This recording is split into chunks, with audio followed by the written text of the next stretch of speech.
Hi, you're listening to Shadow Talk. I'm your host for today, Viktoria Austin. We are in London today, and it's quite crisp and cold autumn, isn't it, everyone? Yeah, summer's definitely over. That's a bit of a morbid comment from you. But joining me today to discuss the weekly highlights in the threat intelligence world, we have Adam Cook, Phil Doherty, and Josh Poole. So welcome. Hello. Hello. Glad to be back. Yeah, good to have you back, Josh. So I think we'll just we'll begin with the story published by Microsoft. So this is the news that they had identified cyber activity by a threat group that they called Phosphorus. So Adam, kind of what did this activity involve? Yeah, so reports suggested that there was a new campaign attributed to, as you said, the Iranian nation-state group APT35, aka Phosphorus, whereby between August and September, Microsoft account users were targeted, and these accounts were purportedly associated with an American presidential campaign, including current and former US government officials, journalists, and also prominent Iranians living outside of Iran. Techniques were used in order to attempt to take over targeted accounts. Information gathered from researching the targets was used to try and trigger password resets or account recovery features. So, there's a lot of interesting things to talk about there. There's a lot of unknowns still, though. Like, there's very little information in the source reporting that suggests why they've attributed it as such. But also, I guess, like, why specifically Iran?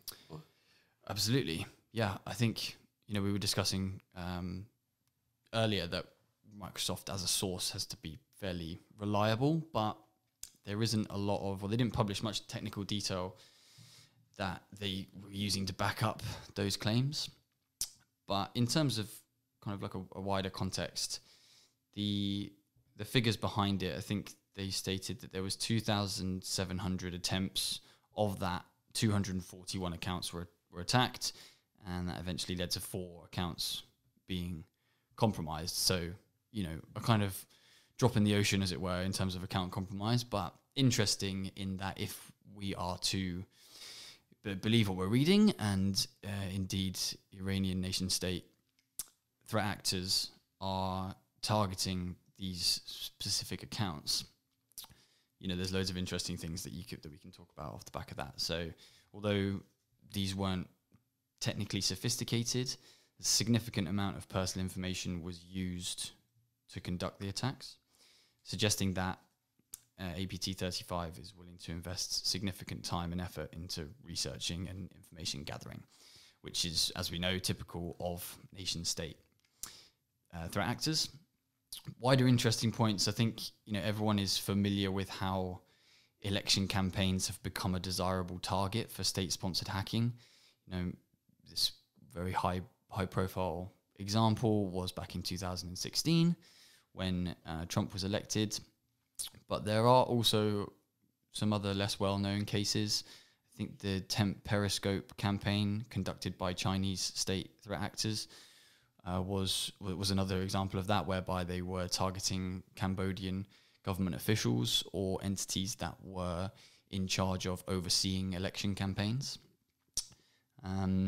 So, it's another example of how election campaigns are becoming viable targets, and it's not just the ballot boxes themselves, as it were. It's like all the disinformation campaigns that are associated with it. A lot of stuff came to light when the Cambridge Analytica scandal was uncovered. There's a really great documentary on Netflix that The Great Hack.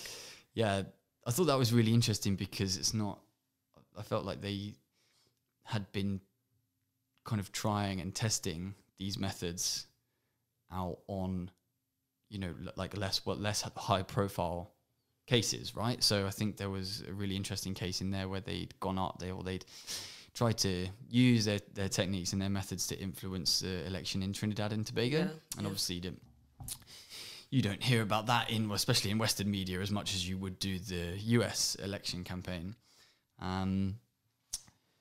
And we were discussing yesterday how there's still no real legal framework to suppress fake news. So this it's a really interesting case of like how the state interests and the geopolitical tensions that are kind of ongoing, especially between, I suppose what backs up Microsoft claims is the geopolitical tensions between US and Iran at the minute, kind of stemming from the US pulling out of the JCPOA, and ongoing allegations or accusing each other of all the tensions that are going on with the tankers in the Persian Gulf, etc. So there's all these things kind of playing into that, on top of this trend that we're seeing, whereby nation states are quite keen to influence or have a say in each other's election campaigns. Yeah, I think also if we just kind of go back to the activity related to this APT35, and we think more broadly about what they were achieving, and this was, I guess, account takeover. Mm-hmm. Their activity, I guess, was quite, I guess, not technically sophisticated, but it was quite targeted by the fact that they were able to identify individuals in the kind of governmental sector and other individuals linked to Iran. So yep.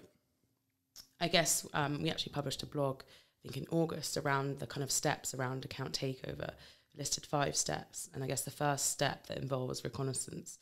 And you can see in this campaign that Iranians had invested quite heavily, or invested a lot of time in identifying individuals. So I just think as a kind of more broadly about account takeover, this is it fits into that. And I guess if you're an organization that is or runs or owns accounts for customers, you need to be thinking about how these actors or threat actors might be trying to get into your accounts.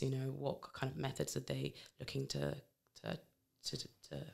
So I guess there's a lot of things that stem from this. Absolutely. In general. I mean, you can't emphasize it enough. Like, the information that you share on your social media profile is still a security risk for both you as an individual, but also for any organizations that you're affiliated with. Yeah. And that's why companies today are very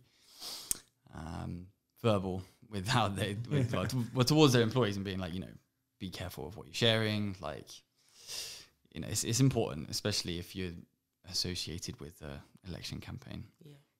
I'm just thinking more broadly, but Microsoft itself does own a lot of product. Do we know anything in particular about which accounts it was for? Like, was it Microsoft Outlook? It was Outlook. It was Outlook. Yeah, okay. Yeah. I think that's how they've made the connection. In that, there's a branch of the election campaign that like specifically states that it's associated with Outlook or uses Outlook. I think that's what I read. Yeah, I think according to the news agents Reuters, President Trump's official campaign website uses Microsoft Cloud. That's the one. Yeah. Yeah, that's where I read it. Cool. Yeah. So yeah, super interesting. I mean, you've got Russia heavily invested in the 2016 one, and now 4 years later, or just under 4 years later, there's another, notoriously capable state threat actor that appears to be doing the same thing. So interesting one to keep an eye on, see how that unfolds. So moving on, we have new developments related to Magecart. In particular, we have Magecart 4, which has been linked to the Cobalt Group. I think last week we touched on Magecart 5, so this week it's Magecart 4. So maybe a bit more specific about what it's a new Magecart. Yeah, absolute clickbait, isn't it? Yeah. So yeah, what's the operation related to Magecart 4 then, Phil? So this week we've got a new card skimming attack, or a new card skimming campaign that was both on the client side and the server side. And the reports have linked the TTPs of Magecart 4 in these campaigns with some of the TTPs previously observed with the Cobalt Group. So attributing an association between potentially two different groups is often done on TTPs, but sometimes they're quite generic and quite general, so that attribution gets masked some of the time. It's a lot easier to distinguish the methods of a group based on infrastructure or very specific types of TTPs. So in this, in this campaign, the threat actors have used different infrastructure, and Cobalt Group have used different infrastructure in the past. So we're not quite sure what those links actually are or how verifiable they are. Okay. And I guess a bit more specific about Cobalt Group in general. So they first came into public attention in 2016 for jackpotting attacks against financial institutions in Europe. So does that kind of link in nicely with Magecart 4? Is that? So skimming's more targeted towards the website and the payment portals on a e-commerce website. ATM jackpotting is slightly different. They both could use similar types of skimming scripts, but the end target is, I don't think it could be more different. Other developments related to the threat group Magecart include updates around Magecart 6, which has been attributed as responsible for a campaign targeting online stores. Yeah. So another great clickbait Magecart attack. Magecart 6 were observed injecting malicious scripts into the payment gateways of different e-commerce sites. So particularly those that use the Volution e-commerce service or the provider. So apparently the attacks began on the 7th of September 2019, but they've ceased by now or they've been stopped. I'm not quite sure. But this sort of attack pattern does follow previous Magecart 6 activity. But interestingly, on the flip side, Magecart 6 have been associated with or are the same group as Fin6, who are slightly different in the way they operate.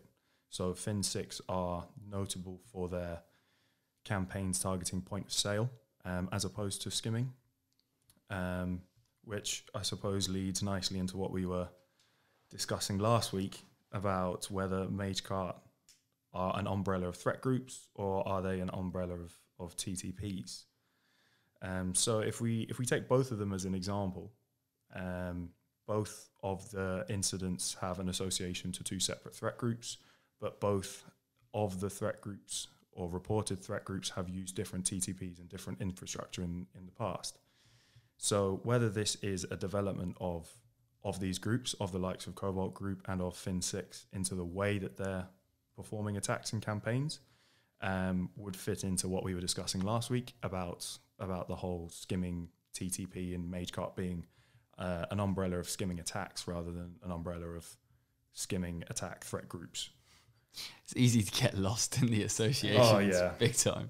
Yeah, it's an absolute minefield. It is, yeah. But, it's an interesting little development, or one definitely worth keeping an eye on, especially if these associations become verifiable. Yeah, it'd be good to see some solid technical detail published in relation to it, especially if you've got significant overlaps in infrastructure. Because like we were talking about earlier, it's just trying to map or keep track of this stuff and who's associated with what and who uses this tools and all the different names and categorizations and conventions and whatnot. Like Phil said, it's a bit of a minefield. And the whole sort of the high profile name Magecart, everyone just immediately associates that with skimming. But where do all the other threat groups fit into that whole umbrella, So yeah, thanks Phil for that. And then I guess other developments include news around a threat actor, Rancour, that has targeted entities in Southeast Asia. So Josh, I guess, who was targeted and how were they targeted? Yeah, so the threat group Rancour was reported to have targeted East Asian government entities over the past 7 months. So specifically, they looked at government departments, embassies, and other related entities with a phishing campaign, which sent out emails containing politically themed decoy documents that once opened installed malware that connected back to Rancour's command and control server.